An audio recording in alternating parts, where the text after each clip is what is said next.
Big TV భక్తి సమాచారం WhatsApp ఛానల్లో జాయిన్ అవ్వండి. అన్ని విశేషాలు ఎప్పటికప్పుడు తెలుసుకోండి. ఈ అద్భుతమైన అవకాశం ఇచ్చినందుకు చాలా ధన్యవాదాలు. మీతో కలిసి కాశీని సందర్శించే ఇంకా ఈ ప్రదేశాన్ని లోతైన పరిపూర్ణమైన దృష్టికోణం నుండి చూసే అవకాశానికి సద్గురుజీ, మేము ఈ ఉదయం ఒక చక్కని గుడికి వెళ్ళాము. ఆ చంద్రేశ్వర ఆలయం. అక్కడ ఒక బావి ఉంది. ఇంకా ఆ బావిలో శుభప్రదమైన రోజుల్లో ఆ నీరు తాగడం చాలా మంచిదని అంటారు, చాలా మేలు చేస్తుంది అంటారు. ఇంకా వాళ్ళు చెప్పేది ఏంటంటే నీళ్లలో మీ నీడను చూడగలగాలి. ఒకవేళ చూడలేకపోతే 40 రోజుల్లో ఈ గ్రహానికి మీరు వీడ్కోలు చెబుతున్నట్లే అంటారు. చంద్రుడి మీదకు వెళ్తున్నారా? దాని అర్థం అదేనా? కావచ్చు. అదే మిమ్మల్ని అడగబోతున్నాను, ఎక్కడికి వెళ్తారు? దీనికి ఒక నిర్దిష్టమైన తర్కం ఉంది, ఇంకా ఒక నిర్దిష్టమైన జీవకోణం ఉంది.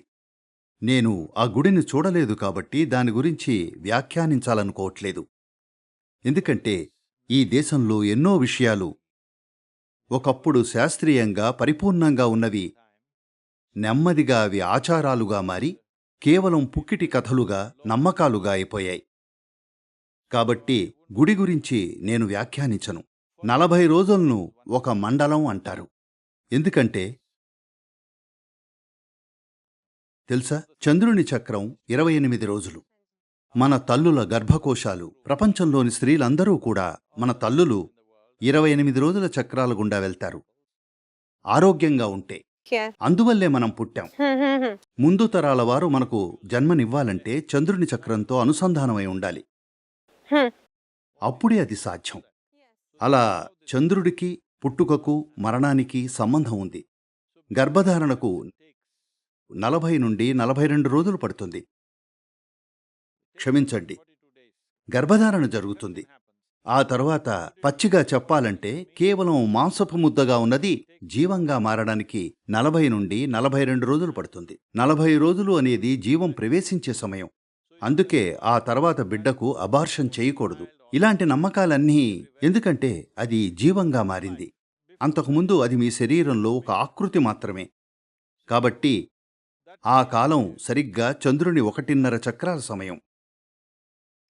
చంద్రచక్రం 27 రోజులు ఇంకా కొన్ని గంటలు, అవునా? కాబట్టి లెక్కిస్తే ఇది 40 రోజులు కొంచెం పైగా ఉంటుంది. అలా మీ జీవిత సహజ ప్రక్రియ ద్వారా మీరు ముగింపుకు వస్తూ ఉంటే మీ చక్రం ఎలా సాగుతుందో పరిశీలిస్తే అది కనుక మనం సాధారణంగా ఈ 28 రోజులను 2 చక్రాలుగా చూస్తాం, అవునా? మన అవగాహన కోసం పౌర్ణమి నుండి అమావాస్య, అమావాస్య నుండి పౌర్ణమి. కాబట్టి 3 చక్రాల్లో సులభంగా ఈ శరీరం అంతం అవుతుందా లేదా అని తెలుసుకోవచ్చు. ఎంతోమంది ప్రజల్ని చూసి చెప్తారు, ఈ వ్యక్తి ఈ గడువును దాటి బతకడని. అది అలాగే జరుగుతుంది కూడా. కొన్నిసార్లు ప్రమాద మరణాలు కూడా అలా జరుగుతాయి. వారు చెప్పగలరు, సాధారణంగా చెప్పలేరు, కానీ కొన్నిసార్లు చెప్పగలరు. కానీ సహజ మరణం గుండా వెళ్లబోతున్న వారికి 40 రోజులేమిటి, అంతకంటే చాలా ముందే చెప్పచ్చు, చాలా ముందే. ఇంకా నేను వివరాల్లోకి వెళ్ళను, ఎందుకంటే ప్రజలు ఏవేవో ఊహించుకోవడం మొదలుపెట్టి తమను తాము భయపెట్టుకుని ఇతరులను భయపెడతారు. ఇతర సంకేతాలు కూడా ఉన్నాయి. ఒక వ్యక్తిని చూసినప్పుడు కొన్ని విషయాలు లేకపోతే దానర్థం చాలా తక్కువ సమయం మిగిలిందని. కానీ ఈ విషయాల గురించి మాట్లాడితే ఇది ప్రజల్లో భయాందోళనలు సృష్టిస్తుంది. ప్రజలు అన్ని రకాల విషయాలను ఊహించుకోవడం ప్రారంభిస్తారు. కాబట్టి ఈ చంద్రదేవాలయం పేరు చూసి చెప్తున్నాను. నేను గుడి చూడలేదు, అదేమిటో నాకు తెలియదు. కానీ పేరును చూస్తే ఒకవేళ అది అలాంటి చక్రీయ ప్రక్రియ కోసం ఏర్పాటు చేయబడితే అలానే చేసి ఉండొచ్చు. దాన్ని అలా ప్రతిష్ఠించి ఉంటే అదొక సాధనం అయ్యి ఉండొచ్చు. అది తెలుసుకోవడానికి నేను ముందే చెప్పినట్లు వ్యక్తి తన గ్రహణశక్తిని ఒక స్థాయికి పెంచుకోగలిగితే తనకి ఏ సాధనాలు అవసరం లేదు. కానీ అవసరమైన గ్రహణశక్తి లేకపోతే అప్పుడు సాధనాలు ముఖ్యం. గ్రహణశక్తి లేని ప్రజల కోసం తెలుసుకోవడానికి ఈ సాధనాలను సృష్టించుండొచ్చు. ప్రజలు కాశీకి చనిపోవడానికి వచ్చారు కాబట్టి వారికి ఎన్ని రోజులు ఉన్నాయో తెలుసుకోవాలనుకుంటారు. కాబట్టి అది బహుశా చాలా ఉపయోగకరమైన సాధనం అయి ఉండొచ్చు. ఒకప్పుడు అది ఫలితాలనిచ్చే సాధనం అయి ఉంటుందని నమ్ముతున్నాను. అవును, అదో బావి. ఈ రోజు కూడా నేను వెళ్ళి లోపలికి చూడగలను. ఇంకా అదే చెప్తున్నాను. బావి అలా చేయదు. దాన్ని ప్రతిష్ఠించిన తీరు అది సాధ్యపడేలా చేయగలదు. అది అలా చేసిందో లేదో నాకు తెలీదు, కానీ చేయగలదు. ఒకవేళ చేయగలిగి ఉంటే అదొక అద్భుతమైన ఉపయోగకరమైన సాధనం అయి ఉండాలి. ఎందుకంటే ప్రజలు తమ వృద్ధ బంధువులను ఇక్కడికి తీసుకొచ్చేవారు. వారు ఎంతకాలం జీవిస్తారో తెలీదు. ఉన్నది 3 నెలల్లో, 6 నెలల్లో, 40 రోజులో, ఎన్ని రోజులో తెలీదు. కాబట్టి ప్రతిరోజు సందర్శిస్తే, లేదా చక్రంలో ఒకసారి పౌర్ణమి అమావాస్యలో ఓసారి సందర్శిస్తే మీకు ఎన్ని రోజులున్నాయో తెలుస్తుంది. ఎందుకంటే చాలా విషయాలను ప్లాన్ చేసుకోవాలి. సుదీర్ఘ ప్రయాణానికి వెళ్తున్నప్పుడు కొంత ప్రణాళిక అవసరం. సద్గురూజీ, మనం కాశీకి వస్తామా లేదా కాశీ మనల్ని పిలుస్తుందా? కాశీ ఒక ఆహ్వానం. మీరు వస్తారా రారా అన్నది మీ ఇష్టం. ప్రతి ప్రతిష్ఠిత స్థలం ఓ ఆహ్వానం ఆ పార్శ్వాన్ని కోరుకునేవారికి. అది మిమ్మల్ని ప్రత్యేకంగా పిలవాల్సిన అవసరం లేదు. అది ఎప్పుడూ పిలుస్తూనే ఉంది. మీరు వస్తారా రారా అన్నది మీ ఇష్టం. కానీ రానివారు ఇది కూడా పిలుపు నిజమా? రావాలి, ఏదో జరగాలి అంటారు. అదొక సాకు. సాకని కాదు నేను చెప్పేది. నేను క్రితంసారి వచ్చాను, దాన్ని వేరే కోణంలో చూశాను. ఈసారి వచ్చాను, దాన్ని లోతైన రీతిలో చూస్తున్నాను. నేను దాన్ని విభిన్నంగా అనుభూతి చెందుతున్నాను. నా ప్రశ్న, అది ఫలానా సమయంలో, ప్రతిదానికి ఒక సమయం ఉంటుంది.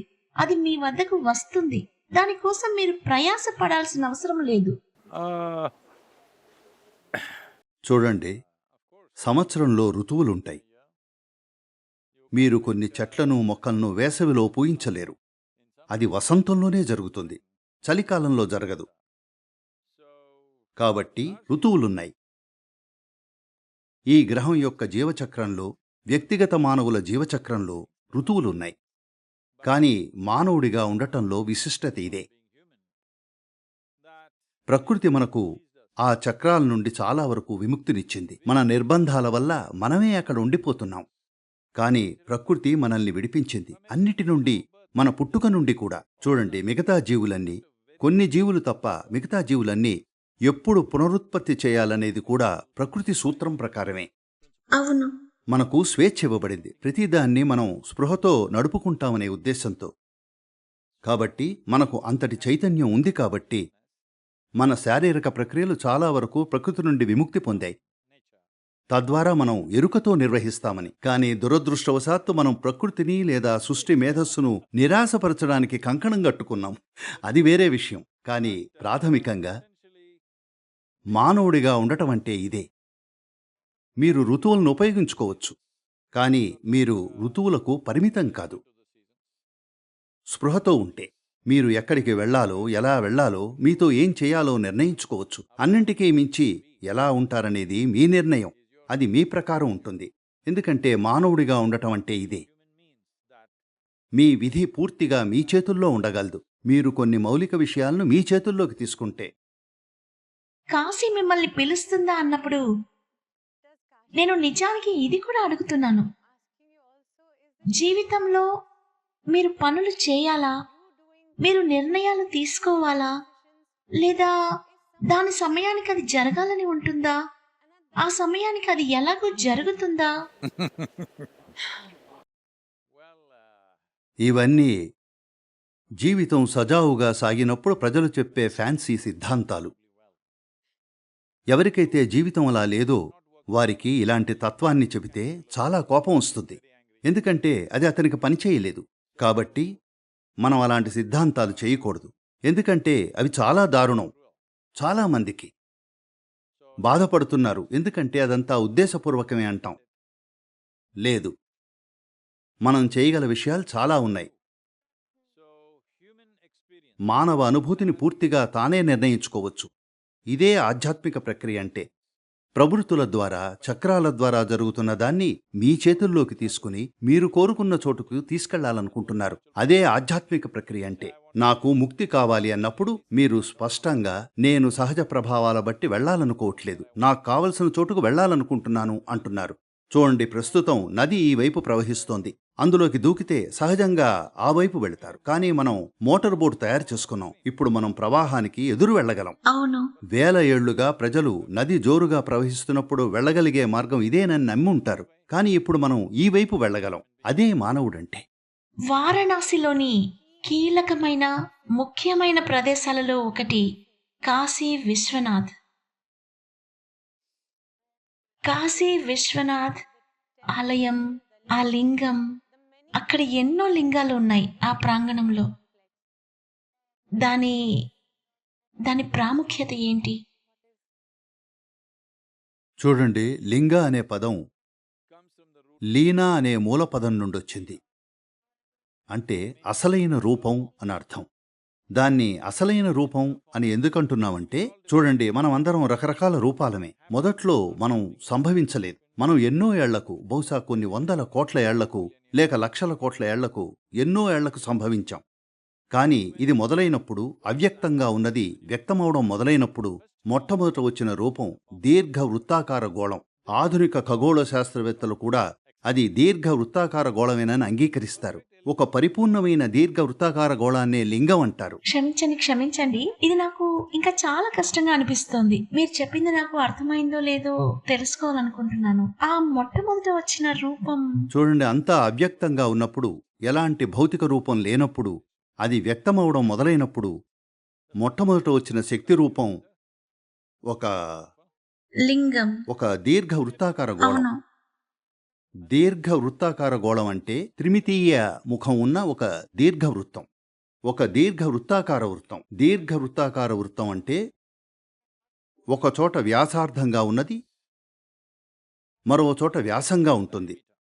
చాలా సరళంగా చెప్పాలంటే, ఒకచోట ఇది వ్యాసార్థం, అదే మరో చోట వ్యాసం. ఓకే. అదొక పరిపూర్ణమైన దీర్ఘవృత్తం. ఈ దీర్ఘవృత్తం త్రిమితీయంగా మారితే అది దీర్ఘ వృత్తాకార గోళం. ఉద్భవించింది ఆ రూపమే. ఎందుకంటే ప్రకృతి శక్తులు అలా ఉంటాయి. మీరు ఒక నిర్దిష్ట శక్తిని సృష్టిస్తే సహజంగానే ఒక దీర్ఘవృత్తం ఏర్పడుతుంది. అవును.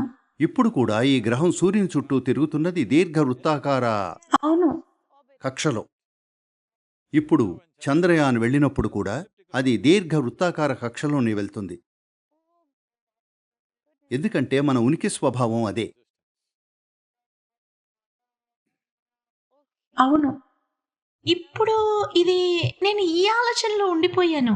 ఇది గుండ్రం, అది గుండ్రం అనుకుంటూ ఇది గ్రహించలేదు. దీర్ఘ వృత్తాకారం ప్రకృతి శక్తుల వల్ల ఏర్పడే మొదటి రూపమని గ్రహించలేదు. ప్రకృతి చలించే విధానం అదే. భౌతిక రూపం స్థిరపడటం మొదలైనప్పుడు అది సహజంగానే దీర్ఘ వృత్తాకార గోళంగా మారుతుంది. కాబట్టి దీర్ఘ వృత్తాకార గోళాన్ని గుర్తించాం. సరి అయిన దీర్ఘ వృత్తాకార గోళాన్ని చేసి దాన్ని శక్తివంతం చేస్తే అది అన్నిటికంటే ఎక్కువ కాలం నిలుస్తుందని గుర్తించాం. చూడండి, ఇప్పుడు నేను ఈ చెక్క ముక్కను శక్తివంతం చేయగలను. అది ఇప్పుడు అద్భుతంగా అనిపించవచ్చు, కానీ కొంత సమయం తర్వాత అది నిలవదు. కానీ మీరు సరి అయిన పదార్థంతో దీర్ఘ వృత్తాకార గోళాన్ని సృష్టిస్తే అది చాలా కాలం మన్నుతుంది. లింగం వెనుక ఉన్న విజ్ఞానం అదే. అయితే మళ్ళీ కాశీ విశ్వనాథ్ విషయానికి వస్తే అది. చూడండి, అసలైన కాశీ విశ్వనాథలింగం ఎలా ఉండేదో మనకు తెలీదు. దండయాత్రల సమయంలో అది ధ్వంసం చేయబడింది. అది ఎక్కడుందో మనకు తెలీదు. దానిలోని ఒక శకలం కొన్ని సమాధుల కింద ఉందని ప్రజలు నమ్ముతారు. అందుకే ప్రతి మహాశివరాత్రికి ప్రజలు దానిపై కొన్ని పువ్వులు చల్లుతారు. ఎందుకంటే ఆ 3 సమాధుల కింద ఒక శకలం ఉందని నమ్ముతారు. కాబట్టి ఇది ఇటీవలి కాలానికి చెందింది. బహుశా నేను చెప్పేది సరి అయిందో కాదో నాకు తెలియదు. నేను చరిత్రకారుణ్ణి కాదు. బహుశా 1600 లేదా ఆ ప్రాంతంలో మధ్యప్రదేశ్కు చెందిన అహల్యాబాయ్ హోల్కర్ ఉన్నప్పుడు ఆమె దీన్ని తీసుకొచ్చింది. ఇదొక సహజమైన గులకరాయి. ఇది ఒక మోస్తరు దీర్ఘ వృత్తాకార గోళం రూపంలో ఉంది. ఆ రాయిలో ఒక నిర్దిష్టమైన స్పందన ఉందని కనుగొన్నప్పుడు దాన్ని తీసుకువచ్చి ప్రాణప్రతిష్ఠ చేశారు. మీరు కాశీ విశ్వనాథుడిగా చూస్తున్నది దాన్నే. ఎందుకంటే అది మనుషుల్లోని భక్తే చాలా విషయాలు జరిగేలా చేసేది. ఎందుకంటే భక్తి అనేది మీ చైతన్యాన్ని చాలా కేంద్రీకృతంగా, ఏకాగ్రంగా మార్చే మార్గం. అప్పుడు శక్తి వస్తుంది. నిన్న మీరు చూశారు, వారు చేస్తున్న ఆ సరళమైన హారతి ఎంత శక్తివంతంగా మారిందో. కేవలం దానిలో లీనమైన నిమగ్నత భక్తి వల్లే. అది కాకుండా దీన్ని ఎలా చెయ్యాలి, ఎలాంటి పదార్థం వాడాలి, ఎలా చేయాలనే దానికి ఒక విజ్ఞానం కూడా ఉంది. దానికి ఒక పూర్తి వ్యవస్థ ఉంది. కాబట్టి మీరు ఈరోజు విశ్వనాథుడిగా చూస్తున్నది బహుశా 4-5 శతాబ్దాల నాటిది మాత్రమే. అసలైన విశ్వనాథుడి కాలం ఎవరికీ తెలీదు. అది పురాణాల కంటే, ప్రపంచంలోని అన్నిటికంటే పురాతనమైందని అంటారు. ప్రపంచంలో కట్టబడిన మొదటి నగరం బహుశా వారణాసి. వారణాసి. కానీ కాశీ విశ్వనాథ్ ఎప్పుడు కేంద్రంగా ఉండేది. అవును, నిజానికి అది అవిముక్తేశ్వరుడిగా ఉండాల్సింది. దండయాత్రల నుండి కాపాడడానికి దానికి పేరు మార్చారని అంటారు. నాకు ఖచ్చితంగా తెలీదు. కానీ కొంతమంది చరిత్రకారులు తమ పుస్తకాల్లో అలా చెప్తున్నారు. ఇది సుమారు 3 సార్లు పూర్తిగా నేలమట్టమైంది. గత 6-7 శతాబ్దాల్లో దాన్ని మళ్లీ నిర్మించారు. కానీ ఇప్పుడు దాని అసలు స్థానంలో పునర్నిర్మించలేరు, ఎందుకంటే అక్కడ మరో నిర్మాణం ఉంది. కాబట్టి ఇప్పుడు విశ్వనాథుడు ఆలయ ప్రాంగణం అంచున ఉన్నాడు. ఇదొక దురదృష్టకరమైన వాస్తవికత. అంటే విరిగింది లేదా విరగ్గొట్టబడుతూ వస్తున్నది చుట్టూ ఉన్న నిర్మాణమా? లేదు, అంతా వాళ్ళు మొదట దేవతనే విరగ్గొడతారు. వాళ్ళు విరగ్గొట్టే మొదటిది దేవతనే. మీ స్ఫూర్తిని దెబ్బతీయాలనుకున్నప్పుడు చూడండి, వాళ్ళు మిమ్మల్ని నిజంగా దెబ్బతీయాలనుకుంటే, ఎవరైనా మిమ్మల్ని దెబ్బతీయాలనుకుంటే వాళ్ళు మీ తల పగలగొట్టాల్సిన అవసరం లేదు. వాళ్ళు మీ బిడ్డను దెబ్బతీస్తారు. అవునవును. మీ స్ఫూర్తి దెబ్బతింటుంది. ఒక స్త్రీగా మీ స్ఫూర్తి దెబ్బతింటుంది. అదేవిధంగా ఒక సంస్కృతి యొక్క స్ఫూర్తిని దెబ్బతీయాలనుకుంటే వారు పూజించేదాన్ని పగలగొడతారు. అంటే ఏ విధంగానైనా భక్తి అలాగే ఉంది ఈరోజు మనం చూడగలుగుతున్నట్టు. కానీ అది ఆ ప్రదేశం యొక్క శక్తిని ప్రభావితం చేస్తుందా? ఖచ్చితంగా ప్రభావితం చేస్తుంది. కానీ నేను చెప్పినట్లు ఈ భౌతిక నిర్మాణాలు కేవలం పరంజాలు మాత్రమే. అసలైన కాశీ 33 అడుగుల ఎత్తులో ఉంది. కానీ అది పూర్తిగా చెక్కుచెదరకుండా ఉందా? లేదు. కానీ అది ఇప్పటికీ అద్భుతంగా ఉందా? ఉంది. క్షమించండి, ఇదేంటి 33 అడుగుల ఎత్తున? ఇదిలా ఉంటుంది. ఇలా ఊహించుకోండి, మీరు 72,000 గదులతో ఓ ఇల్లు కట్టారు. నేను వచ్చి 20,000 గదులు నాశనం చేశాను. మీకు ఇంకా 52,000 గదులున్నాయి. ఒకే గదిలో నివసించేవారికి 52,000 గదుల ఇల్లు ఒక రాజభవనం. అసాధ్యమైన విషయం. కాబట్టి ఇది అలాంటిదే. లేదు కానీ లేదు, మీరు పదే చెప్పే ఈ విషయం నిన్న కూడా చెప్పారు. భూమికి 33 అడుగుల ఎత్తులో. సార్, ఏ భూమి? ఈ భూమా? అవును. కాశీ? లేదు. ప్రతిష్ఠ చేసేటప్పుడు మేము ధ్యానలింగాన్ని ప్రతిష్ఠ చేసినప్పుడు కూడా అది అక్కడ లేదు. అది పైన ఉంటుంది. ఎప్పుడు మనం సృష్టించే భౌతిక నిర్మాణం దానికి ఆధారమే. శక్తి పైన ఉందా? కొంచెం పైన. ఎప్పుడు? ఇప్పటి వరకు నాకు ఇది తెలియదు. మీరు ఇది వరకు చెప్పారు, కానీ నేను... మీకు తెలుసో లేదో, ధ్యానలింగంలోని గోపురం ఎత్తు 32 అడుగులు. అంటే మీరనేది... దీని వెనుక చాలా ఇంజనీరింగ్, గణిత శాస్త్రం ఉంది. అది నన్ను నా తర్వాత ప్రశ్నకు తీసుకువచ్చింది. నన్ను అక్కడికి ప్రేరేపించినందుకు చాలా ధన్యవాదాలు. ఆశ్రమాన్ని ఏ విధంగానైనా వారణాసిని దృష్టిలో ఉంచుకుని రూపొందించారా, లేదా దాని ప్రభావం ఉందా? అస్సలు కాదు. నేను ఆ సమయంలో వారణాసిని సందర్శించను కూడా లేదు. కానీ ఉద్దేశం ఒకటేనా? అవును, ఎప్పుడూ ఉద్దేశం ఒకటే. ఒక ఆధ్యాత్మిక సాధనాన్ని అందుబాటులో ఉంచాలని. కానీ ధ్యానలింగం చాలా ఆధ్యాత్మికంగా ఉంది కాబట్టి ఆయన ఇతర పార్శ్వాలకు స్పందనివ్వడు. అందుకే మేము భైరవిని లింగభైరవిగా సృష్టించాం. భౌతిక శ్రేయస్సు కోరుకునేవారు అక్కడికి వెళ్తారు. కానీ నేను ధ్యానలింగం తర్వాత 12 ఏళ్లకు భైరవిని ప్రతిష్ఠ చేసినప్పుడు కూడా నేను సమస్య ఏమిటంటే ఆమె ధ్యానలింగం కంటే ఎక్కువ ప్రాచుర్యం పొందొచ్చు అన్నాను. కాబట్టి ఇప్పుడు నెమ్మదిగా ఆమె ఎక్కువ ప్రాచుర్యం పొందుతోంది. కాబట్టి ఇప్పుడు నేను ఆమెను సంవత్సరంలో 11 రోజులు మూసివేస్తున్నాను. ఆమె చాలా ప్రాచుర్యం పొందితే నేను ఆమెను నెలలో 3 రోజులు మూసివేయవచ్చు. ఆమె మరీ ఎక్కువ ప్రాచుర్యం పొందితే నేను ఆమెను నెలలో 14 రోజులు మూసేయచ్చు. ఎందుకంటే ఆమె మీలా సూపర్ స్టార్ అవ్వడం నాకు ఇష్టం లేదు. ఒక్క నిమిషం ఆగండి. ఇప్పుడు సద్గురుజీ, మీరు 5 నిమిషాల క్రితం నాకు చెప్పిన మాటపై వెనక్కి వెళ్తున్నారు. మీరు ఆర్థిక శ్రేయస్సు ఆధ్యాత్మికతకు అవసరమని చెప్పారు. అది అవసరమే. కానీ అదే ఏకైక లక్ష్యం అయితే ప్రజలు ధ్యానలింగానికి వెళ్లడం మానేసి కేవలం దేవి ఆలయానికే వెళ్లడం మొదలు పెడితే ఆర్థిక లేదా భౌతిక శ్రేయస్సు కోసం, అప్పుడు మేము ఆమె లభ్యతను పరిమితం చేస్తాం. ధ్యానలింగం 365 రోజులు తెరిచే ఉంటుంది. ఎప్పుడు? ఇది పక్షపాతం. నన్ను క్షమించండి. మీరు నా ఎంపిక చేసుకునే హక్కును తీసివేస్తారు. లేదు.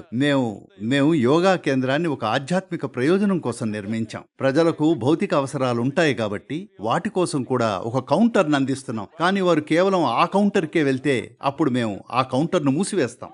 అంతేగా? చూడండి, మీరు ఆశ్రమానికి వచ్చారు, మీరు ధ్యానం చెయ్యాలి. అలాగే భిక్షా హాల్కు వచ్చి తినాలి. కానీ మీరు రోజంతా అక్కడే కూర్చుంటే మేము దాన్ని మూసేస్తాం. నేను సరే, మీరే బాస్. నేను వాదించలేను. లేదు లేదు, ఇది ఒక నిర్దిష్ట ప్రయోజనం కోసం నిర్మించబడింది. అవును, మీరు కట్టారు. ఇంకా మీరు ఇదిగో ఇది తీసుకోవచ్చు, అది తీసుకోవచ్చు, కాజు తీసుకోవచ్చు, కిస్మిస్ తీసుకోవచ్చు, పగలు తీసుకోవచ్చు, రాత్రి తీసుకోవచ్చు అన్నారు. లేదు, రెండూ ఆహారమే. మీరు ఒకే ఉదాహరణను తీసుకుంటున్నారు. మీకు ముక్తి లభించగలదు, అలాగే మీ భౌతిక శ్రేయస్సును కూడా నిర్వహించుకోవచ్చు అన్నాను. నేను భౌతిక శ్రేయస్సు కోసం సాధనాలను ఎందుకు అందిస్తున్నానంటే ఇది నా నమ్మకం. భౌతిక శ్రేయస్సు ఉంటే మీకు ఆధ్యాత్మిక ప్రక్రియకు సమయం ఉంటుందని. మీరు మీ రోజువారీ భౌతిక శ్రేయస్సుతో సతమతమవుతూ ఉంటే మిమ్మల్ని ధ్యానం చేయమని అడగడం ఎలా? మీరు ఎప్పుడూ నాకు సమయం లేదు అంటారు. కాబట్టి దేవి మీకు కొంత సమయం ఇస్తుందని అనుకున్నాను. కానీ మీరు దానికి అతుక్కుపోయి కేవలం అదే కావాలంటే అప్పుడు ఇప్పటికే సంవత్సరంలో 11 రోజులు మూసివేస్తున్నాం. అవును, ఎందుకంటే ఆమె మరీ ప్రాచుర్యం పొందుతోంది. నా లక్ష్యాల పట్ల నేను చాలా స్పష్టంగా ఉన్నాను. అవును, అది కనిపిస్తుంది. అవును, ఎందుకంటే మొత్తం ప్రపంచాన్ని చూస్తే ప్రపంచంలో ఎక్కడైనా ఒక్క ప్రదేశంలో కాదు, ప్రపంచంలోని ప్రార్థనలేమిటి? ప్రియమైన దేవుడా, నాకిదివ్వు, అదివ్వు, రక్షించు, కాపాడు. ఇది మీకు ఆధ్యాత్మికతలా అనిపిస్తోందా, లేదా మీ మనుగడ కోసం పనిచేయమని అడగడమా? అవును సార్, ఇది ఆధ్యాత్మికతను చేరుకోవడానికి నా సాధనాలు. మీరు చెప్పినట్లు ఇది జరిగితే అప్పుడు నేను చెప్పేదేమిటంటే మనుగడ సాగించడానికి మీకు కావలసిందల్లా 4 పనిచేసే అవయవాలు, కొన్ని పనిచేసే మెదడు కణాలు. మీరు మనుగడ సాగించగలరు. అవును, ఒక సమస్య ఏమిటంటే మీరు వేరొకరిలా జీవించాలనుకుంటున్నారు. అప్పుడు మీకు సమస్య వస్తుంది. అప్పుడు మీ సమస్య అంతం కాదు. ఎప్పుడూ ఎవరో ఒకరు మీకంటే మెరుగ్గా జీవిస్తూనే ఉంటారు.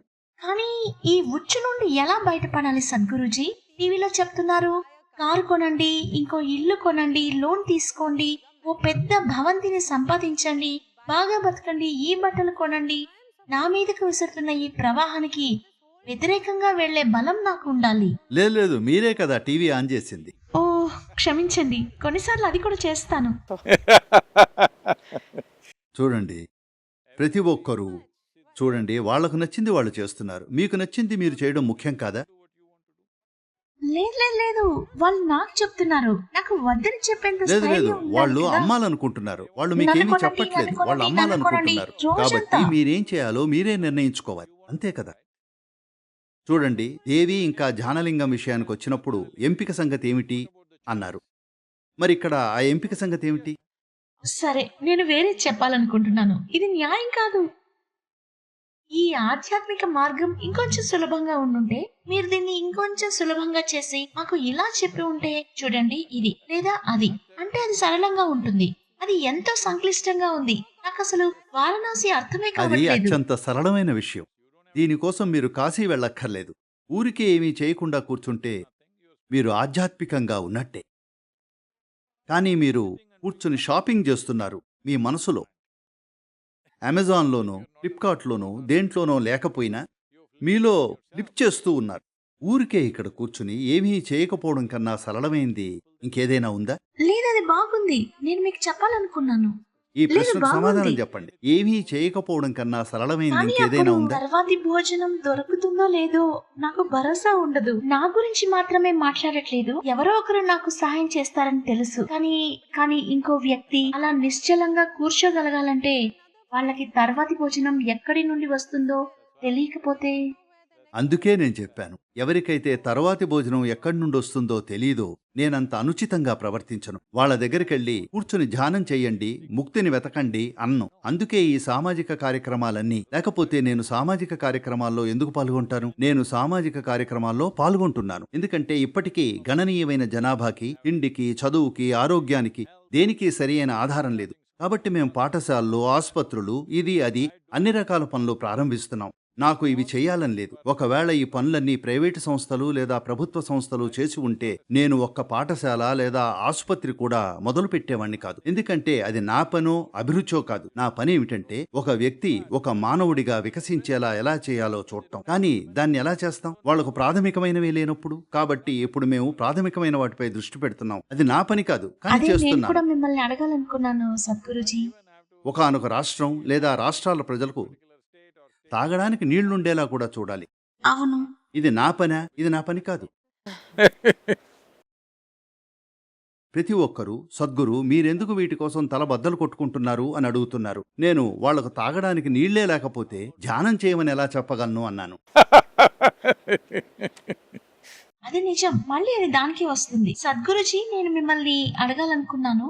అంటే మీరు కేవలం ఒక చోట కూర్చుని అలా ఉండగలరు, కానీ మీరు అలా ఊరికే ఉండగలరా? అవును, ఉండగలను. కానీ అప్పుడు చేయాల్సిన పని చాలా ఉంటుంది కదా. పని అనేది నాకు ఓ ఎంపిక. నాకు పని చేయాలనే నిర్బంధం లేదు. అలాంటిదేమీ లేదు. అది చేయడం నా కర్తవ్యం అని అనుకోను. నేనది చేయాల్సి ఉంది అనుకోను. అది కేవలం నా ఎంపిక. చేసే సామర్థ్యం ఉంది కాబట్టి చేద్దామని అనుకున్నాను. సరే సద్గురుజీ, నాకు ఓ మహిళ కిటికీ కనపడుతుంది. ఆమె వంటగది కిటికీ. ఆ వంటగదిలో చేసుకుంటోంది స్టీలు గిన్నెలు. అక్కడ ఒక నిరాడంబరమైన జీవితం నడుస్తోంది. ఇంకా నేనేమో ఆమె గంగా నది ఒడ్డున నివసిస్తోంది. నేను వేల మైళ్ళు ప్రయాణించి వచ్చాను కేవలం దీన్ని చూడటానికి, అనుభూతి చెందటానికి. కానీ ఆ భాగ్యం ఆమెకుంది అనుకుంటాను. మరోవైపు ఆమె నా హోటల్ వైపు చూస్తోంది. బహుశా ఆమె నన్ను చూస్తే లేదు, ఆమె ముంబై వెళ్ళాలనుకుంటోంది. ఇంకా ఆమె బహుశా ధనవంతురాలిగా, ప్రసిద్ధురాలిగా ఉండాలని, ఒక కెరీర్ ఉండి తన పిల్లల్ని పెద్ద పాఠశాలకు పంపాలని అనుకుంటోంది. కాబట్టి నేను ఆమెను చూస్తూ వావ్, ఎంత మంచి ప్రదేశం, ఎంతటి వరం అనుకుంటున్నాను. కానీ అటు నుండి చూస్తే తను ఇటు చూసి అలానే అనుకుంటోంది. నేను ముందు చెప్పినట్లు జీవితంలో సూక్ష్మమైన విషయాలు, ముఖ్యంగా అతీతమైనవి, అవి సందర్భోచితంగా మారేది కేవలం మనుగడ భద్రంగా ఉన్నప్పుడే. ప్రజలు నన్ను, సద్గురు, ఈ దేశంలో ఆధ్యాత్మిక ప్రక్రియను పునరుద్ధరించడానికి మార్గం ఏమిటి అని అడుగుతూనే ఉంటారు. నేనంటాను, ఆర్థిక అభివృద్ధి, ఆర్థిక అభివృద్ధి, ఆర్థిక అభివృద్ధి. ఎందుకంటే విస్తృతమైన ఆర్థిక అభివృద్ధి ఇంకా ఆర్థిక శ్రేయస్సు అవసరం. అప్పుడే ఆధ్యాత్మిక ప్రక్రియ వృద్ధి చెందుతుంది. ఆ విధంగానే ఈ భూమి అటువంటి ఆధ్యాత్మిక ప్రదేశంగా మారింది. ఎందుకంటే వేల సంవత్సరాలుగా ఇక్కడ ఆర్థిక శ్రేయస్సు ఉంది. అందువల్ల ప్రజలు ఇంకేదో వెతకగలిగారు. మీ కడుపు ఖాళీగా ఉన్నప్పుడు ఏ సూక్ష్మమైన అంశం కోరుకోరు, మీ కడుపు నిండాలనుకుంటారు. కాబట్టి ఇది చాలా ముఖ్యం. మనం విస్తృతమైన ఆర్థిక శ్రేయస్సు తీసుకురాకపోతే అప్పుడు ఆధ్యాత్మిక ప్రక్రియ సజీవంగా ఉండదు. అది కేవలం పుస్తకాల్లోనే ఉంటుంది. సజీవమైన ఆధ్యాత్మికత మనుగడ భద్రంగా ఉన్నప్పుడే జరుగుతుంది. అది అలా ఉండగా సద్గురుజీ, ఏమంటారంటే మన దేశంలో అంతగా లేని వాళ్ళు కూడా సంతోషంగా ఉండగలుగుతున్నారు. ఎందుకంటే వాళ్ళకి ఈ సాంస్కృతిక అవును, చూడండి, మనకు ఈ సాంస్కృతిక ప్రయోజనం ఉంది. కానీ దానిపై మరీ ఎక్కువ కాలం నమ్ముకోకండి. ప్రజలను ఎప్పటికీ పేదలుగా ఉంచి సంస్కృతి వాళ్లను చూసుకుంటుంది అనుకుంటే లేదు. నెమ్మదిగా సంస్కృతి క్షీణిస్తోంది. మీరు అది చూడగలరు. మీరు ప్రతి చోట చూడొచ్చు. నెమ్మదిగా సంస్కృతి క్షీణిస్తోంది. ఎందుకంటే సజీవమైన ఆధ్యాత్మిక ప్రక్రియ లేదు. కేవలం గ్రంథస్థమైన ఆధ్యాత్మిక ప్రక్రియ ఉంది. ఇప్పటికీ ఎందరో అద్భుతమైన వ్యక్తులు ఆధ్యాత్మిక మార్గంలో ఉన్నారు. కాబట్టి ఇది ఇంకా సజీవంగా ఉంది. కానీ ఒకప్పుడు ఈ దేశంలో ఉన్నంత వ్యాప్తిలో లేదు. ఒకానొకప్పుడు ఇక్కడున్న ప్రతి ఒక్కరూ ఒక ఆధ్యాత్మిక అన్వేషి. దాదాపు 100%. అది సజీవమైన ఆధ్యాత్మిక సమాజం. ఇప్పుడు ఆధ్యాత్మికంగా ఉండటం గురించి ఆలోచనలన్నీ గందరగోళంగా మారిపోయాయి. ఇప్పుడు వాళ్ళు ఆధ్యాత్మికత అంటే హిమాలయాలకు వెళ్ళాలి, లేదా కాశీకి వెళ్ళాలి, లేదా మీరు అన్నీ వదిలేయాలి అనుకుంటున్నారు. ఇదంతా వచ్చింది ఇది ఒక అంచుగా అయిపోయినందువల్లే.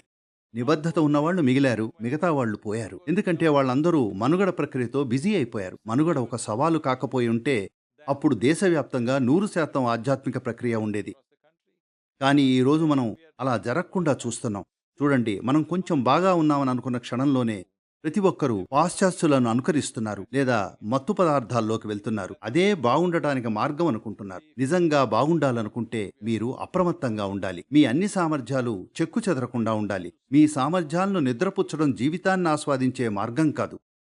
మీరు బాగా చూడగలిగితే, బాగా వినగలిగితే, బాగా అనుభూతి చెందగలిగితే, బాగా రుచి చూడగలిగితే, అన్నీ మెరుగుపడితే అప్పుడే జీవితాన్ని మరింత ప్రగాఢంగా అనుభూతి చెందుతారు. కానీ ఇప్పుడు మనం మత్తులో మునిగిపోవడం ద్వారా, మన సామర్థ్యాలను నిద్రపుచ్చడం ద్వారా, లేదా రసాయనికంగా దాన్ని ఉత్తేజపరచడం ద్వారా మన జీవితం మెరుగుపడుతుందని అనుకుంటున్నాం. దీనివల్ల ఒక అడ్డంకి ఉంది.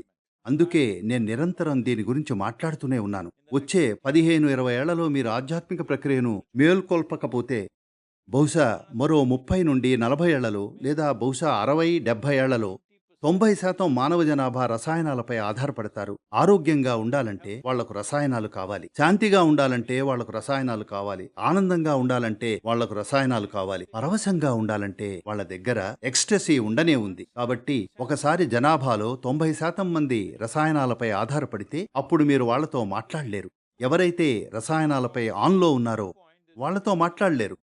ఎందుకంటే ప్రయోజనం లేదు. అక్కడ మాట్లాడడం ఎవ్వరూ లేరు. ఎందుకంటే వాళ్ళు తాము తీసుకునేదానికి బానిసలుగా మారారు. వాళ్లతో మాట్లాడడం చాలా కష్టం. సద్గురుజీ, నేను ఎప్పటి నుండో మిమ్మల్ని అడగాలనుకుంటున్నాను. మనం ప్రపంచంలోనే అత్యంత యువ దేశం, అతి పెద్ద జనాభాలో ఒకటి. మనం అంటే మన ప్రపంచంలోనే దగ్గర- అత్యంత పురాతన దేశం అనుకున్నానే. అత్యంత యువ జనాభా. Well said. Well said. బాగా చెప్పారు. కాబట్టి ప్రస్తుతం వయసు పరంగా మనం అత్యంత యువకులం. మన దగ్గర 35 ఏళ్ల లోపు ఉన్న చాలా యువ జనాభా ఉంది. చిన్నపిల్లల విషయంలో మనం అందరం విద్యకే ప్రాధాన్యతనిస్తున్నాము. కానీ మన విద్యలో, ఆధునిక విద్యలో మనం మన పిల్లల్ని కాశీకి లేదా ఆధ్యాత్మిక బోధనలకు దగ్గరగా తీసుకురావట్లేదు. మనం నిజానికి వాళ్ళని చాలా దూరంగా తీసుకువెళ్తున్నాము. మనల్ని మనం వినాశనానికి సిద్ధం చేసుకోవట్లేదా? ఓ, ఖచ్చితంగా. మనం ఆంగ్లేయులను తరిమి కొట్టడానికి పోరాడాం. కానీ ఇప్పుడు ప్రతి ఒక్కరూ విద్య కోసం లండన్ వెళ్తున్నారు. ఎందుకంటే ఏదో విధంగా పాశ్చాత్య నాగరికతలు ఉన్నతమైనవి అని మన మనసులో పడిపోయింది. ఈ ఆలోచనకు ఎలా వచ్చాం? కేవలం వాళ్ళు మనకంటే ఆర్థికంగా మెరుగ్గా ఉన్నారు కాబట్టి. అంతే. కానీ వాళ్ళు ఇక్కడికి వచ్చినప్పుడు 250 ఏళ్ల క్రితం మనం వాళ్ళకంటే ఎంతో మెరుగ్గా ఉన్నాం. మనం అది మర్చిపోయాం కదా. కాబట్టి మహాత్మా గాంధీని, ఇది 150వ వార్షికోత్సవం కూడా కొన్ని రోజుల్లో రాబోతోంది. మహాత్మా గాంధీని పాశ్చాత్య నాగరికత గురించి మీరేమనుకుంటున్నారు అని అడిగినప్పుడు ఆయన అది ఒక మంచి ఆలోచన అన్నారు. మరి నిజమేంటి? నాకు నిజం లేదు, లేదు. చెప్పండి. మనం ఆర్థిక శ్రేయస్సుని ఆధిక్యతగా పొరబడుతున్నాం. అది చాలా తప్పు. ఈ సంస్కృతి విశిష్టత అదే. చూడండి, ఈ చిన్న దేవాలయంలో ప్రజలు కూర్చున్నారు. అవును. వాళ్ళు మీలా ఉండాలని ఆశించరు. వాళ్ళు పట్టించుకోరు. ఎందుకంటే వాళ్ళు దీన్ని ఆధిక్యతగా అనుకోరు. వాళ్ళు కేవలం సరే అది మీ జీవన విధానం అంటారు. చూడండి, ఇప్పుడు వాళ్ళు సంతోషంగా ఉన్నారు. వాళ్ళ మంత్రాలు జపిస్తూ, గంగను తాకుతూ, వాళ్ళ దైవంతో ఉంటూ వాళ్ళు సంతోషంగా ఉన్నారు. అవును. ఎందుకంటే వాళ్ళు ఆర్థిక శ్రేయస్సుని ఆధిక్యతగా అనుకోరు. ఎక్కడో మనం తప్పుగా అర్థం చేసుకున్నాం. ఆర్థిక ఆధిక్యత అది అన్ని రకాల నీచమైన చర్యలతో రావచ్చు, ప్రతిసారీ కాదు.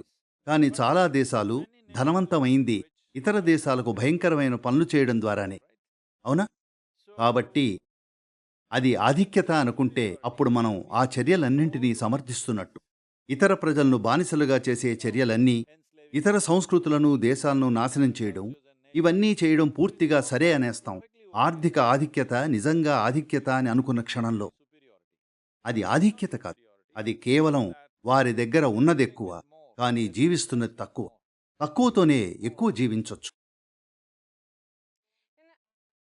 మీరు చెప్పింది నాకు చాలా బాగా అర్థమైంది. కానీ ఆంగ్లేయులు వెళ్ళిపోయి 72 ఏళ్ళయింది. కానీ బానిసత్వం మన మనసుల నుండి ఇంకా పోలేదు. అవును, మనం ఇంకా ఇంగ్లీష్ చెప్పే బడులకే పరిగెడుతున్నాం. బయట చూస్తే కాశీలో చాలా మందే ఉంటారు. కానీ ఎక్కడికెళ్ళినా, ఏ గదిలోనైనా, ఏ కాన్ఫరెన్స్లోనైనా భారతీయుల్లా కనిపించేది నేనొక్కడ్నే. పైగా నన్ను వింతగా చూస్తారు. ఎందుకంటే వాళ్ళంతా 40 డిగ్రీల ఎండలో సూట్లు, టైలు వేసుకుని వాళ్ళేదో తెలివైన వాళ్ళని అనుకుంటారు. When is this going to? When is We're all this working going to change that. దాన్ని మార్చడానికే మేమంతా పనిచేస్తున్నాం. ఇది యువతకు సంబంధించింది. వాళ్లను బలవంత పెట్టద్దు.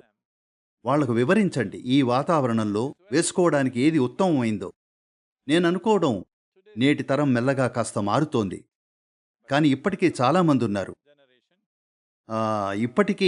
ఇప్పటికీ పాశ్చాత్యంగా ఉండటమే ఆధునికత అనుకునేవారు. పాశ్చాత్యం ఆధునికత కాదు. మేము పశ్చిమానికి వ్యతిరేకులం కాదు.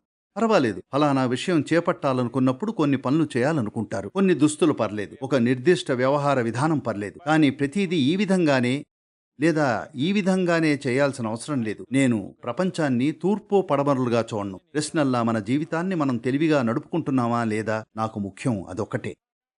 నేను ఈ సంస్కృతితోనూ ఆ సంస్కృతితోనూ అనుబంధం పెట్టుకోలేదు. కానీ ఒక మానవుడికి జీవితాన్ని తెలివిగా నడుపుకోవడం చాలా ముఖ్యం. నేను ఇంకా ప్రయత్నిస్తూనే ఉన్నాను. దానికి చాలా టైం పడుతుంది. అంటే దీనికి చాలా మీ తొలి జీవితంలో ఒక 15-20 ఏళ్ల పాటు ఒక నిర్దిష్టమైన సమాచారంతో మీ మీద దాడి చేస్తారు. ఆ తర్వాత మీకు తెలుస్తుంది సత్యం మరెక్కడో ఉందని. ఆపై మీరు రూపాంతరం చెందడానికి ప్రయత్నిస్తారు. ఇది నేను నా జీవితంలో సగంలో ఉన్నాను. చూడండి, మౌలికమైన లోపం ఇందులోనే ఉంది. వాళ్ళు మిమ్మల్ని ఇలా నమ్మించారు. మన విద్య స్వభావం, దాని నిర్మాణం, పాశ్చాత్య విద్య అలాంటిది. వాళ్ళు మిమ్మల్ని ఇలా నమ్మించారు. జ్ఞాపక శక్తే మేధస్సు అని. అవును, ఇదే మౌలికమైన లోపం. జ్ఞాపక శక్తే మేధస్సు అని అనుకున్న క్షణం మీరు మీ జ్ఞాపక శక్తిని వాడి మీ మేధస్సుని వాడుతున్నానని అనుకుంటారు. ఈ విషయం మరీ ఎక్కువైపోయింది. జ్ఞాపకం అంటే పాత సామాను, అవును, నిన్నటి విషయాలు, చచ్చిపోయిన విషయాలు, వాటిని గుర్తుంచుకున్నారు. అవును, గుర్తుంచుకోవడం మంచిదే, ఎందుకంటే అది సమాచారం. కానీ అది మేధస్సు కాదు. అవును. సమాచారం మేధస్సు కాదు. నేను చెప్పడానికి ప్రయత్నిస్తున్నది అదే. మరి సరైన విద్య అంటే ఏంటి? మీకు మనవాళ్ళు మనవరాళ్ళు ఉన్నారా జూహి? మనవాళ్ళు మనవరాళ్ళు ఉన్నారా? వాళ్ళ కోసమే ప్లాన్ చేస్తున్నా. వాళ్ళు కూడా ఇదే దారిలో వెళ్ళకూడదని. వాళ్ళ జీవితాంతం పనులు చేస్తూ మళ్ళీ వాటిని సరిదిద్దుకుంటూ ఉండటం నాకు ఇష్టం లేదు. వాళ్ళు మొదటి నుండి సరైన మార్గంలో చేస్తే బాగుంటుందని నా ఉద్దేశం. కాబట్టి ముందు నేను నేర్చుకోవాలి, అందుకే నేను అర్థం చేసుకోవాలి. విషయం ఇది. మనం అద్భుతమైన మానవులుగా ఉండాలనుకుంటున్నామా, లేక అద్భుతమైన మరేదోగా ఉండాలనుకుంటున్నామా? ఇది మనం నిర్ణయించుకోవాలి. అద్భుతమైన పులిగా ఉండాలనుకుంటున్నారా? నేను అడుగుతున్నది, మీరొక క్రూర మృగంలా ఉండాలనుకుంటున్నారా? వెళ్ళి పట్టి తెచ్చుకో అన్నట్టుగా. ఎందుకంటే ఇప్పుడు ప్రతిదీ అలాగే ఉంది. ఆటల్లో కూడా ఒక మంచి షాట్ కొట్టగానే ఇలా చేస్తున్నారు. ఎందుకు? అది సహాయపడదు. అది బాగా ఆడటానికి సహాయపడదు. వ్యాపారంలో కూడా వాళ్ళు ఇలా వెళుతున్నారు. ఎందుకు? ఎందుకంటే క్రూర మృగంలా ఉన్నప్పుడు మీరు అద్భుతమైన వారనుకుంటున్నారు. లేదు, మీరు ఒక మానవుడిగా మారాలి. మానవుడిగా ఉండటంలో ఉన్న ప్రాముఖ్యత ఏమిటంటే అది మిగతా జంతువులన్నిటికీ ఆవాసాలు, సరిహద్దులు ఉంటాయి. సరిహద్దుల ప్రకారమే జీవిస్తాయి. ఇప్పుడు మీరు కాశీలో ఒక వీధి కుక్కను చూస్తే అది ప్రతి చోట మూత్రం పోస్తూ ఉంటుంది. దానికి ఏదో యూరినరీ ట్రాక్ట్ ఇన్ఫెక్షన్ ఉందని కాదు. అది తన మూత్రరాజ్యాన్ని నిర్మించుకుంటోంది. సరిహద్దు లేకుండా అది జీవించలేదు. అది దాని సహజ ప్రవృత్తి. మానవుడిగా ఉండటం అంటే మనం మన సరిహద్దులను దాటి వెళ్ళగలం. మనం ఎలాంటి సరిహద్దులు గీసుకోవాల్సిన అవసరం లేదు. శారీరక కార్యకలాపాల కోసం మనం ఒక సరిహద్దు పెట్టుకోవచ్చు. కానీ మన ఆలోచన, భావోద్వేగం, చైతన్యంలో మనకు సరిహద్దు అవసరం లేదు. ఎందుకంటే చైతన్యం అంటే అదే. శరీరానికి సరిహద్దు కావాలి, చైతన్యానికి సరిహద్దు అవసరం లేదు. ఇదే ఆధ్యాత్మిక ప్రక్రియ అంటే. శరీరానికి సరిహద్దులు కావాలి, ఆధ్యాత్మికతకు సరిహద్దులు అవసరం లేదు. కాబట్టి మానవుడిగా ఉండటంలోని ప్రాథమిక సారం ఏమిటంటే మీరు మీ సరిహద్దులను దాటి వెళ్లాలనుకుంటున్నారు. ఇందువల్లే దీన్ని మనం కోరిక అంటాం, ఆశయం అంటాం, విజయం అంటాం. ఏమనన్నా ప్రాథమికంగా మీ ప్రయత్నం ఏమిటంటే మీరు అపరిమితంగా విస్తరించాలనుకుంటున్నారు. కానీ దాన్ని మీరు వాయిదాల్లో చేస్తున్నారు. చైతన్యం యొక్క మలబద్ధక వ్యక్తీకరణ అంటాను. కొంచెం కొంచెంగా విస్తరిస్తారు.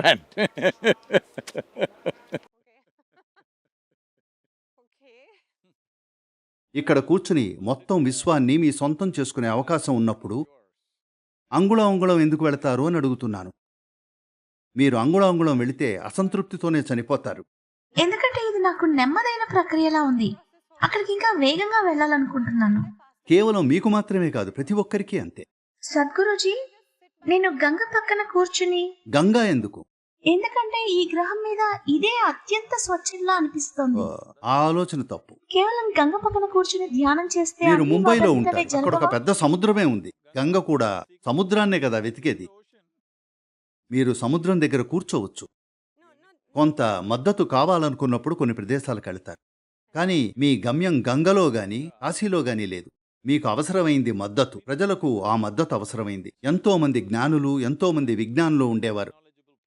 కాబట్టి ఒకప్పుడు దానికోసం వెతుక్కుంటూ వచ్చారు.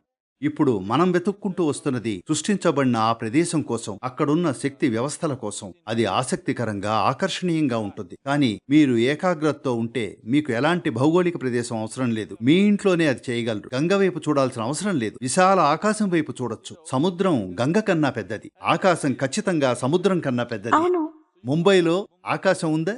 ఉంది. లేదు, ఊరికే అడుగుతున్నాను. అవును, నేను కూడా ఉంది అనేసాను.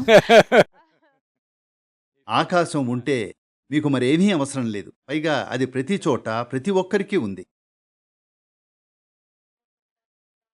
అంటే కాశీ, వారణాసి ఇవన్నీ కేవలం మార్గాలా? అదొక సాధనం. అదొక సాధన. నేను ఆ సాధన సాధనాన్ని ఉన్నప్పుడు ఎలా వాడాలో అవును. నాకు తెలిసి ఉండాలి. అవును, చాలా ముఖ్యం. అందుకే మీరిలా అంటున్నారు. ఇంతకు ముందు వచ్చినప్పుడు దాన్ని వేరేలా చూశారని, ఇప్పుడు అది వేరేలా అనిపిస్తోందని అంటున్నారు. ఎందుకంటే దాన్ని ఎలా వాడాలో ఇప్పుడు మీకు ఇంకొంచెం బాగా తెలుసు.